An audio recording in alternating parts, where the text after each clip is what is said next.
আসসালামু আলাইকুম সুপ্রিয় দর্শক, আশা করছি যে যেখান থেকে আজকে আমার ভিডিও দেখছেন সবাই ভালো আছেন। আমিও আলহামদুলিল্লাহ ভালো আছি। আজকে আমি খুব সহজ একটা রান্নার রেসিপি নিয়ে এসেছি। এটা হচ্ছে সাদা পোলাও, প্লেন পোলাও বা ঝরঝরে পোলাও। পোলাও কিন্তু আমরা সবাই রান্না করতে পারি, তারপরও যারা একদম নতুন এবং রান্না করতে গেলে যাদের মনে হয় একটু ঝরঝরে হয় না অথবা একটু শক্ত হয়ে গিয়েছে, তাদের জন্য আমি আজকে একটা পারফেক্ট পোলাও রেসিপি নিয়ে এসেছি। আশা করছি আপনাদের সবার খুব ভালো লাগবে। আর ভালো লাগলে আমার চ্যানেলটি প্লিজ সাবস্ক্রাইব করে দিবেন আর পাশে থাকা বেল বাটনটিও প্রেস করে রাখবেন। তাতে যখনই আমি কোনো নতুন ভিডিও দিই আপনার কাছে নোটিফিকেশন চলে যাবে আর আপনি সাথে সাথে সেটা দেখে নেবেন। পোলাও রান্না করার জন্য আজকে আমি নিয়েছি চিনি গুঁড়া চাল। এখানে চাল নিয়েছি আমি 1.5 কাপ। চালটা বেশ কয়েকবার পানি চেঞ্জ করে চালটা ধুয়ে নেব, যতক্ষণ না পর্যন্ত চাল থেকে একটা টলটলা পানি বের না হয় ততক্ষণ পর্যন্ত আমি ধুয়ে নিয়েছি। চাল ধুয়ে তারপরে এটা ভিজিয়ে রেখেছিলাম 10-15 মিনিট। এখানে আমি দিয়ে দিলাম 1/2 কাপ সয়াবিন তেল আর 1/2 কাপ দিয়ে দিলাম পেঁয়াজ কুচি। এটা একটু বেরেস্তা করে নিব। বেরেস্তাটা আমি উঠিয়ে বেরেস্তা হয়ে গেলে আমি বেরেস্তাটা তুলে নেব। আর এই বেরেস্তার তেলটা থেকে আমি সম্পূর্ণ তেলই আলাদা করে নেব। তা না হলে পেঁয়াজ ভাজার যে অবশিষ্ট অংশ থাকবে সেটা যখন ভাজা হয়ে যাবে তখন কিন্তু সেটা কালার চেঞ্জ হয়ে যাবে। পোলাওর কালারটা চেঞ্জ হয়ে গেলে তখন কিন্তু দেখতে ভাল লাগবে না। আমি সামান্য একটু ঘি দিয়েছি 1 টেবিল চামচের মতো। তাতে দিয়ে দিলাম কালো গোলমরিচ আর দিয়ে দিলাম 1 চিমটি শাহি জিরা। যদি আপনার হাতের কাছে শাহি জিরা থাকে সেক্ষেত্রে অবশ্যই শাহি জিরাটা দিবেন, কারণ এর খুব সুন্দর একটা ফ্লেভার আসে। এই দুটো মশলা আমি বেশ ভালোভাবে ভেজে নিয়েছি, প্রায় 30 থেকে 40 সেকেন্ড ভেজে নিয়েছি। ঘিয়ের সাথে এই মশলাটা ভাজার পরে খুব সুন্দর একটা ফ্লেভার আসে। তারপরে আমি দিয়ে দিলাম ধুয়ে ছেঁকে রাখা সেই পোলার চাল। পোলার চালটা দিয়ে আমি বেশ কিছুক্ষণ ভেজে নেব। পোলার চালটা আসলে খুব বেশি ভাজার প্রয়োজন হয় না বা ভাজা উচিত না, তখন পোলাওটা বসে যায়। আর খুব অল্প ভেজে নিয়ে যদি পোলাওটা রান্না করা হয় তখন এর কালারটাও সুন্দর থাকে আর বসেও যায় না। আদা আর রসুন পেস্ট দিয়ে দিলাম আমি এখানে 1 চা চামচ। আদা আর রসুন দেওয়ার পরে এখানে এটা একটু জড়িয়ে, টেনশনের কোনো কারণ নেই। এটা আবার কিছুক্ষণ ভাজলেই কিন্তু এটা ঝরঝরে হয়ে যাবে। চাইলে আপনি আদা আর রসুন কুচি করেও দিতে পারেন, সেটাও কিন্তু খুব সুন্দর একটা ফ্লেভার হয়। আমি কিন্তু সেটাও মাঝে মাঝে দিই। এখানে কিছু গরম মশলা দিলাম, দারচিনি, এলাচ আর লং।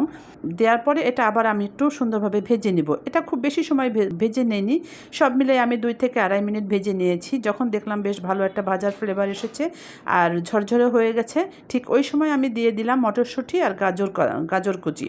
দুটো মিলে আমার এখানে 1/2 কাপ হবে। যদি আপনার হাতের কাছে গাজর বা মটরশুঁটি থাকে সেক্ষেত্রে আপনি অবশ্যই দিবেন, কারণ এটা পার্সোনালি আমার খুব পছন্দ। আপনি একবার দিয়ে দেখবেন, এটা সত্যি অন্যরকম একটা লুক আসে আর টেস্ট আসে। তো আমি গাজর আর মটরশুঁটি দেওয়ার পর আবার একটু সময় ভেজে নিয়েছি। তারপরে এখানে আমি পানি দিয়ে দেব। পোলার চাল যতটুকু আছে পানি কিন্তু তার ডাবল দিতে হয়, এটা আমরা সবাই কম বেশি জানি। তো আমি ডাবল পানি দিয়েছি, তার থেকে 1 কাপ পানি আমি কমিয়ে নিয়েছি, কারণ সেটা আমি লিকুইড দুধ দিয়েছি। পোলাওর ভিতরে যদি লিকুইড দুধ দেওয়া হয় অথবা গুঁড়া দুধ যদি লিকুইড করে দেওয়া হয় সেক্ষেত্রে ওইটুকু পানি কমিয়ে দিতে হবে। পোলাওতে সবসময় দুধ দিয়ে যদি রান্না করা হয় তার কিন্তু টেস্ট আর কালার সুন্দর হয়। এখানে আমি লবণ দিয়ে দিলাম স্বাদ মতো। তারপরে এটা বলক আসার জন্য আমি অপেক্ষা করলাম। 7 থেকে 8 মিনিট পর্যন্ত মিডিয়াম আঁচে রান্না করেছি।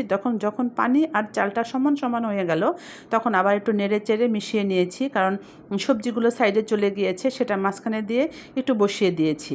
তারপরে যখন পানিটা সমান সমান হয়ে যাবে তখন আমি আবার একটু চেপে দিয়ে উপর দিয়ে দিলাম ফুড কালার। এটা কিন্তু দেখতে খুব সুন্দর হয়, আপনি যদি চান সেটা দিবেন, তা না হলে এটা স্কিপ করতে পারেন। ফুড কালারটা দিয়ে আমি সাথে সাথে ঢাকনা দিয়ে বসে রেখেছি দমে। পোলাওর যদি এইরকম যদি মোটা তলানিযুক্ত হাঁড়িতে পোলাও রান্না করেন সেক্ষেত্রে কিন্তু খুব সুন্দর দম হয়। আর যদি আপনার হাঁড়িটা হয় পাতলা তলানিযুক্ত সেক্ষেত্রে হাঁড়ির নিচে একটা তাওয়া দিয়ে তার উপরে হাঁড়িটা বসিয়ে দিলে খুব সুন্দরভাবে দম হবে। পোলাওটা ঝরঝরেও হবে আবার খুব সফট হবে। দেখতেই পাচ্ছেন আমার পোলাওটা কিন্তু খুবই সফট হয়েছে, অপর দিকে ঝরঝরে হয়েছে। আমি আবার একটু সময় এটা দমে রেখে দিয়েছি, তারপর এটা নামিয়ে সার্ভ করে নিয়েছি। আমি পেঁয়াজের বেরেস্তা দিয়ে দিলাম আর টমেটো আর পেঁয়াজ পাতা দিয়ে একটু সুন্দরভাবে গার্নিশিং করে দিলাম।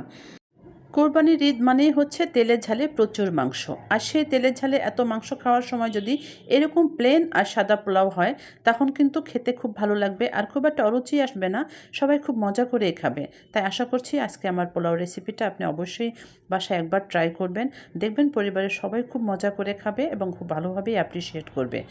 সবার জন্য রইল ঈদের অগ্রিম শুভেচ্ছা। পরিবার পরিজন নিয়ে সবাই মিলে খুব মজা করে ঈদ করেন, সেই দোয়াই রইল আমার জন্য। প্লিজ দোয়া করবেন। আবার নতুন একটা রান্নার রেসিপি নিয়ে আপনাদের সামনে চলে আসব। সেই পর্যন্ত আল্লাহ হাফেজ।